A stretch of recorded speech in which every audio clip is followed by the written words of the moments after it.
We have some new information now about concussion concerns among football players, especially the young. One medical expert now says allowing children to play the sport should be considered child abuse, claiming there's no way of making football safer. Football lovers, though, disagree. This is a game that we love, and it's a game that I played growing up and had a lot to do with, who I am today. And if we're going to promote that game, we want to make sure it's as safe as it can be. A lot of concussions are caused with helmet-to-helmet contact, but it's also caused with the head hitting the turf. All right, let's bring in Wendy Patrick, a veteran prosecutor and trial attorney, and Richard St. Paul, criminal defense attorney and former prosecutor. Wendy, what's your take?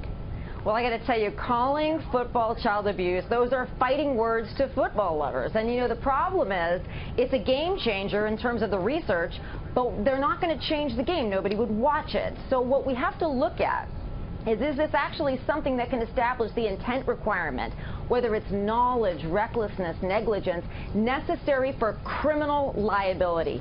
I don't think we're there yet, but now that we all know about the research, we may ease into accepting this and acting accordingly, especially with our young people. Yeah, Richard, what's your take?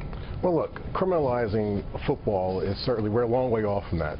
And especially when we're looking at the research, we're talking about kids 6 to 14 years old. There's no research that says that the speed in which they tackle, the rules don't protect the young people from head injuries.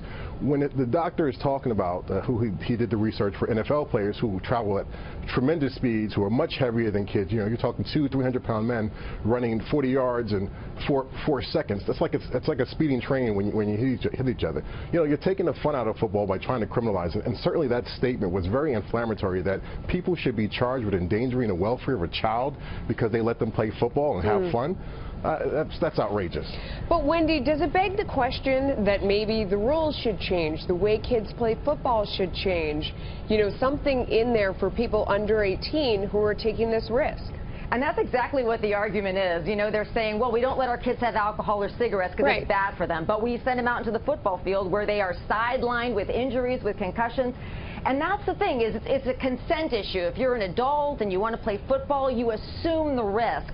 But the argument is we shouldn't assume the risk for our young people. But it's true. They're fighting words. It's inflammatory. It's an emotional argument. Not to say we won't be there maybe 20 years from now when we understand much better what's at stake.